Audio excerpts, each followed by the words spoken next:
Thank you, Shizzy.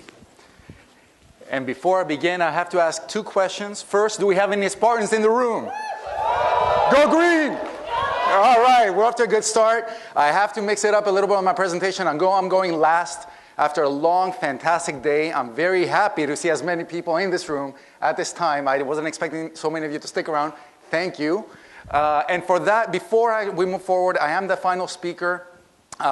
Just to make sure we give enough credit to the team that brought all of us together here today. The students, members of the International Student Association. Please join me, congratulating them on the fantastic effort. Also thanking the Office of International Students and Scholars. And there's one more unit, I forget, which is the third? Lex? IT Services, thank you for all the facility, including the microphone I'm speaking through.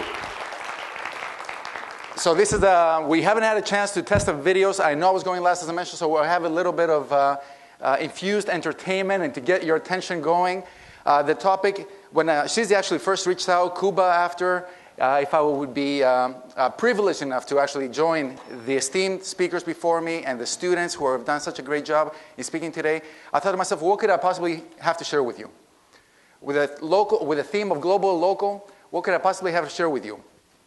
So I thought, what if I look back in my own life? I won't say the number of years exactly. You can probably guess. But it's a few more than the average in this room. And I thought maybe I can see what were the major turning points, what were the major takeaways. So after reflecting, I came up with the realization that while this story is about a boy born in Athens, Greece, some 8,000 kilometers away or 5,000 miles for those with the North American convention, although I think you're the minority here today. The life has changed tremendously. And you can see also in terms of where Athens is with respect to Sparta, a funny sort of interlude. I will say that my best friend back in Toronto, when he heard that I was made an offer for employment at Michigan State University, he said, I don't care what other offers you have on the table. And there were several. He said, you're going to Michigan State. Because of the Spartan affiliation, because of the pride and the values that this institution has stood for, and because he actually has season tickets to the hockey and basketball games. So I started my journey some years ago back in Athens. And I decided to move for all the way from Athens to Ottawa, Ontario, to pursue my undergraduate studies. And many of you in this room can relate with this transition.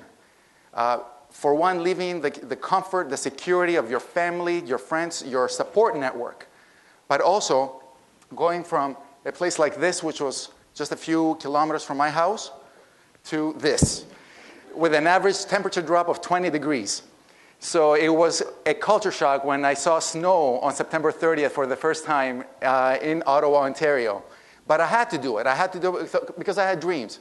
I had dreams that I chose to pursue aerospace engineering, where I had hoped that my aerodynamics expertise would lend themselves relevant and useful for a company you may have heard of, in Ferrari, where I was hoping to design cars.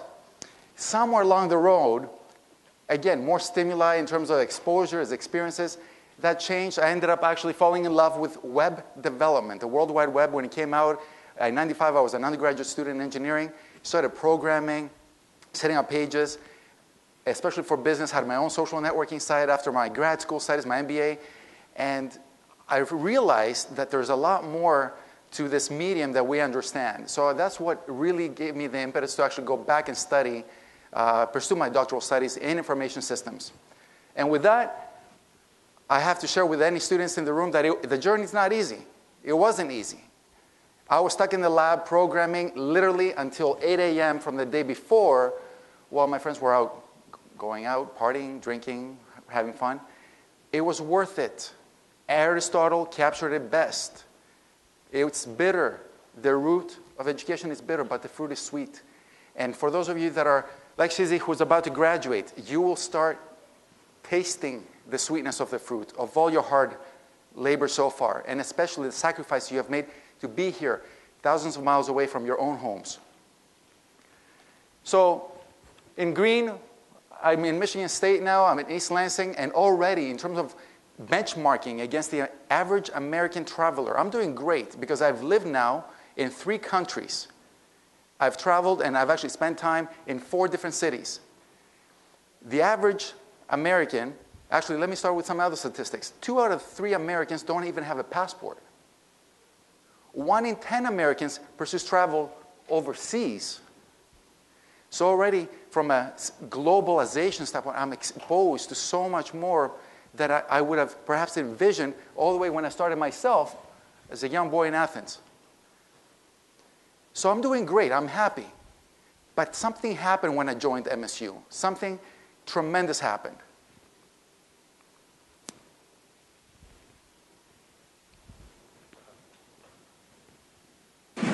All about us. It is all about us. Get your mind right, Jake. Let's go.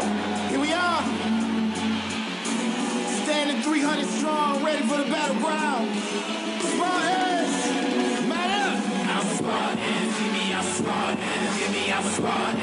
Jimmy, I'm a Spartan. Jimmy, I'm a Spartan. Whenever I'm a Spartan. Whenever I'm a Spartan. Whenever I'm a Spartan. Whenever I'm a Spartan. Jimmy, I'm a Spartan. Jimmy, I'm a Spartan. Jimmy, I'm a Spartan. Jimmy, I'm a Spartan. Whenever I'm a Spartan. Whenever I'm a Spartan. Whenever I'm a Spartan. I can go to war with you. Stand at the line of scrimmage and I put you where the dog should have bit you. You hear me? I'm a Spartan. A draw play right up the middle like a missile. Lay you would, I know it hits you. You hear me? I'm a Spartan. Go green, go white, warriors that overcome with any. Okay, so with that, that's not just what happened. I did attend my first football game in the U.S. at a college, and it was exciting, and it was unbelievable. Having studied in Canada, we don't get turnouts at collegiate athletic matchups like this. It was unbelievable. But that's not why my life changed. It was definitely enriched by that element, but the red dots reflect the places that I've worked on for an extensive period of time since joining MSU. In the first 30 years of my life, I'd spent time in 3 countries. In the last 6 years, and yes, I know I just gave it away, the last 6 years, I've traveled to, I actually forgot to count, whatever that is, about 15 countries.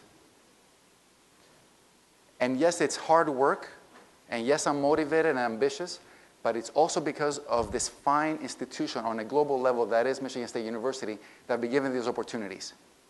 So it was the catalyst for my transformation because not only was I able to help and contribute in the projects that we're working on in all these areas, but also to learn personally and grow from them. So looking back from all these travels, I realized that 3 sets of messages emerged. And they actually reflect to the regions in which these projects pertain. The first project I undertook, and actually has been expanded, is over in Asia, where I created the inaugural program, Cerebral Program, on technology and culture. And we visit companies in mobile communications and game design. And it's 2-week, and now it's been expanded to Korea. And I'm working with also the Chinese Advertising Association for mobile communications. So this program has taken off tremendously. And I love it because I'm afforded the opportunity to learn from the research and development laboratories that I see when we visit these companies, personally learn, and then transfer that knowledge back into the classroom of our students here at Michigan State University.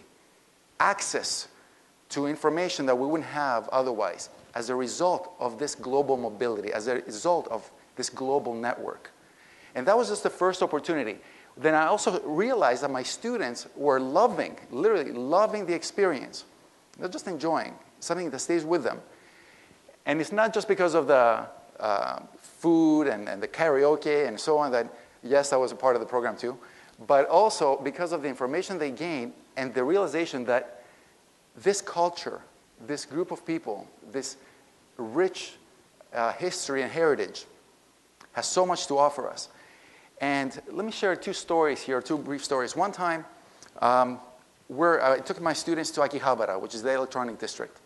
And they're able to buy some electronics, and they saw the gaming arcades and see how literally off the hook these people are when it comes to arcades and games. So all of a sudden it starts raining. And a couple of my students had paper bags with some merchandise, some products. And we're running to a McDonald's store just to take shelter. We're literally just inside the door when a young man who was working the cash register from several feet away, I would say about 15 feet away, actually took the time to come to the front and give us plastic bags for us to put the paper bags in. Otherwise, because it was really dampened, and then we had all these loose gadgets that we would be hauling, and he didn't even know, but he took that initiative. That's not part of the job description. That consideration, that respect for others, regardless of, I know I don't look Japanese, so it wasn't that he was trying to help one of his or her own, but that consideration, that deep-rooted respect and consideration of others that is so proud in the Japanese culture, as well as most of our cultures that actually have this collectivistic orientation. And a similar experience happened on the train station, where with my broken Japanese, I asked the gentleman if we're on the right platform, and we weren't, and he escorted us all the way around. It was probably a 4-minute walk to the right platform. Now, that's not, you may think, well, what's the big deal? Well, the big deal is that particular train was running every hour, and the train, his train, was just pulling in. He was willing to miss his train to help 15 tourists. That is culture. That is beautiful. That is respect and consideration of others. And the students, I saw that actually speaking to it when we had our debriefs and their papers. They actually pick up on that. How much more we can do to help one another. So the first message was to be respectful of others. Be considerate. Be supportive. Because sometimes the reality is, even myself, I find myself getting caught up too much with work. I can't tell you how proportionally less time I'm spending with my family and loved ones in the last few years than I did before, because I'm so tunnel vision with my professional goals. And that's a nice reminder for me. And that's something, one of the first messages I want to share with you, that emerged out of my experience in Asia. And then I had the opportunity to work over in the Middle East and North Africa, starting with initial appointments in our campus in Dubai. We started a freshman seminar there, and this past year alone, I was involved in 3 different projects for the United Nations in Amman, Jordan, the development program there. I've traveled over to Egypt and Saudi Arabia, where we just entered into an agreement. So I want to share some stories and another awakening that I experienced that perhaps may resonate with you as well. In Jordan, I was invited to join this group called Vital Voices Global Partnership out of Washington, D.C. It is a global network, it's a global initiative to empower, focusing on women, empowerment, professional development, with different orientations, education, business development, and so on. And I was one of the speakers. We had working sessions. I was invited to apply social media in their advocacy efforts. There were 50 women from 10 countries in the Middle East and North Africa that had advocacy campaigns. And they wanted to take it to the next level with the help of social media. So they invited me to help them, and you see how we're working here. And there's so many little bits of stories and experiences that emerged through such endeavors. For example, notice how they're all set up in different tables. They're from each country's delegation. I remember the Egyptian delegation. There were 3 ladies that were sitting there, and we're going around the room introducing ourselves. Those 3 women had met in prison, fighting for basic rights that had not even challenged. They were given to me from the time I was born. So if I'm talking about my own drive for professional growth, here we're talking about some more fundamental aspirations. This was a group at that particular workshop. And that project, you can see me in the back there. I was in great company. And then that project led into another project in Saudi Arabia, where after a series of discussions and back and forth, we actually entered into an agreement. And we started last year through MSU, a cross-interdepartmental initiative, to set up an entrepreneurship curriculum targeting specifically the female students of the university. This is groundbreaking. This is innovative. This is radical. Affording education to empower and advance the business skills of young women, ages 18 to 22 on average, that are the next generation. The average age in Saudi Arabia is 22 years old. The majority of the female residents are not working currently, but they're exploring the potential. And we are invited to do our small part in helping that transition. And when we actually visited, and first we met with the Chamber of Commerce, consisting of political representatives, multinational senior managers from multinationals, and some young entrepreneurs to get feedback in shaping this curriculum. And the students were the best reward for this project for me. Both the men and the women, I only had found one picture in my laptop, unfortunately. But the men and women in this initial visit last July were so engaging, so inspirational for me, that they made me want to do this even more. So we met with about 20 students in July. So we expected an intake of 20 students in the fall, where we created this online pilot course. Guess how many applications came in from the mid-July visit until September? 173. And we are doing just one small bit of all that can happen. And it's happening because they have the drive, they have the ambition, regardless of whatever political, social, economic constraints may be currently faced with. So for me, that was the key takeaway, to be ambitious, to make a difference. And basically, as a metaphor, we are so privileged here. We are so fortunate to have access to resources like clickers and microphones and electronic resources in the library. So just completing a project, just submitting a paper, just doing your job isn't good enough. You have to strive for something more. Like it's the bottle of water within reach. It's not in your hand, but within reach when it's your 8th day without water. The last set of visits were in Europe. And this, well, you see both in sort of the classroom setting where I often lecture on social media or web design. I also engage in research collaborations. Actually, the inspiration, the message that I realized for me was from my peers. There's a picture of me here with 3 colleagues, a gentleman who's based in France, a gentleman who's based in Greece, a gentleman who's based in Denmark.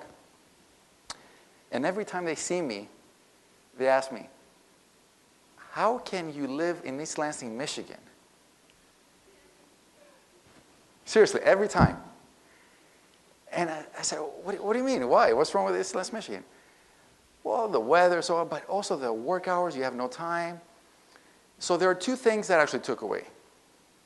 The first is, the message here is about being happy. You have to figure out for yourselves what makes you happy. And for me, some people may call it workaholism. I call it ambition. But it's also, there is something to be said about the work-life balance. And perhaps we can learn something from the Europeans, whereas you see from last year's and actually perpetually, the international rankings of happiness, countries ranked by happiness. European countries and European cities, even at the city level, dominate those rankings. This is from 2010, 2011. Actually, Norway overtook from 3rd, moved to 1st. You can see rankings by The Economist, by Mercer, and others. So there is something to be said about a balance. There's something to be said about the rewards and growth that happens within your close network, as well as the opportunities that are afforded through your international collaborations and so on. You may have heard from classes or discussions that we were shaped by our environments, that we're products of our environment. And that couldn't be any more accurate. But at the same time, something to be said is that we can actually influence that environment. We can make a change in that environment. So when I left Greece at the age of 17, and I was at the epicenter of discussions, interactions, and experiences with others that were like me, I was growing at a certain rate. But when I actually moved to Michigan State, to East Lansing, and I started interacting with people all around the world, literally all around the world, the experience that I was afforded changed drastically, and they shaped me forever. Because all of a sudden, I wasn't part of a collective thought that was homogeneous. I was no longer among my peers who had read the same books, had listened to the same politicians, had used the same currency and faced the same challenges, economic challenges, for their whole life. All of a sudden, I was in an environment where all those things varied, and I stood to gain and benefit from their experiences. Even in this room, looking at some of the statistics from the Office of International Students, we see what a wonderful and wide representation we have among us here. Not too long ago, I was speaking with one of my graduate students, and I challenged the student to reach out to others of a different origin. One of the challenges that I found with international students, because we had to deal, because I was one myself, we have to deal with the adjustment, is we find refuge by finding our small knit community and not branching out. But actually, MSU, I see the students, especially through efforts like the ISA, are far more active and engaged with intercultural interactions, and that's something to strive for, something to want. Because all of a sudden, you're part of a family.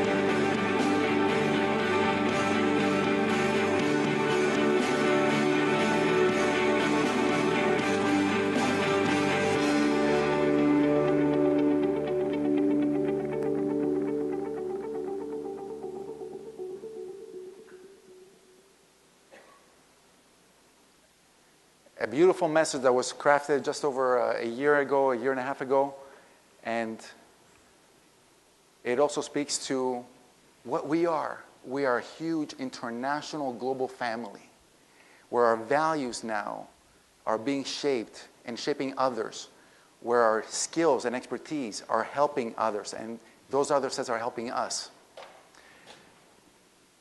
All these may sound wonderful, and they are, but sometimes there's also a different side. There are the haters out there, right? Especially for international students, you may have heard about some stereotypes. Lower a bit. So some stereotypes about Michigan State University students and residents of this fine community called East Lansing. They may say that we're lazy or we're a bunch of hicks. Well, I say that's not true. We're not. And we don't always drink and party excessively. Or we don't always, I can tell you as a professor, don't endorse or accept skipping class. And I know all the graduate students in this room would not be skipping class. And I don't go to Rick's, Crunchies, or the Riv, although I'm sure they're a lot of fun to go to. More importantly, I live in East Lansing, not Ann Arbor. I work for Michigan State University, not Michigan University, which is often confused internationally. So please correct that. I'm proud to wear and bear our Spartan flag when we travel abroad to study abroad programs in Japan, Korea, and elsewhere. I support championship parades, not riots. I believe and promote diversity, not assimilation. And Sparty is this nation's greatest mascot, is he not? And some stats to leave you with. Actually, let's skip for that. We are the 4th largest university to support Peace Corps volunteers in the U.S. We also have, and I skipped one slide we were the first university to actually have a dean of international student and programs. And we are overall the greatest university in this country and beyond. And for that, I am happy to be a Spartan and a global citizen. And so are you. Welcome to the family. Remember to respect one another, to learn, to grow, to be ambitious, and be happy, and you can make a change in today's world because you are now a global citizen. Thank you. Thank you. Thank you, Dr. Steve. Before we leave, I would